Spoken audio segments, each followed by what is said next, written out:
Saudi আরবের মক্কা নগরীতে রমজানের ইফতারে ভ্রাতৃত্বের মিলন মেলা। সৌদি আরব প্রবাসী মোহাম্মদ সেলিম রানার পাঠানো তথ্য ও ভিডিওচিত্রে দেখুন বিস্তারিত।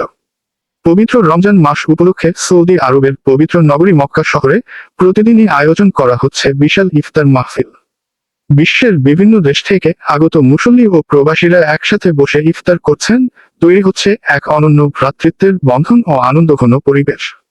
ইফতারের সময় দেখা যায় বাংলাদেশ সহ বিভিন্ন দেশের মানুষ একসাথে বসে খেজুর, পানি ও বিভিন্ন খাবার দিয়ে ইফতার করছেন। সেই দৃশ্য সত্যি হৃদয়ে ছুঁয়ে যাওয়ার মতো। সৌদি আরব সরকারের উদ্যোগে প্রতিবছর রমজান মাসে এমন ইফতার আয়োজন করা হয়। এতে প্রবাসী সহ সকল মুসল্লি অত্যন্ত আনন্দ ও কৃতজ্ঞতার সাথে অংশগ্রহণ করেন। বিশেষ করে মক্কা শহরে বসবাসরত প্রবাসী রেমিট্যান্স যোদ্ধা 101 টিম গ্রুপের সদস্যরাও আজকের ইফতার অনুষ্ঠানে আনন্দের সাথে অংশগ্রহণ করেন। স্থানীয় সৌদি নাগরিকরাও এই আয়োজনকে আন্তরিকভাবে স্বাগত জানান। তারা প্রবাসী বাংলাদেশি সহ অন্যান্য দেশের মুসলমানদের প্রতি গভীর ভালোবাসা ও সৌহার্দের পরিচয় দেন।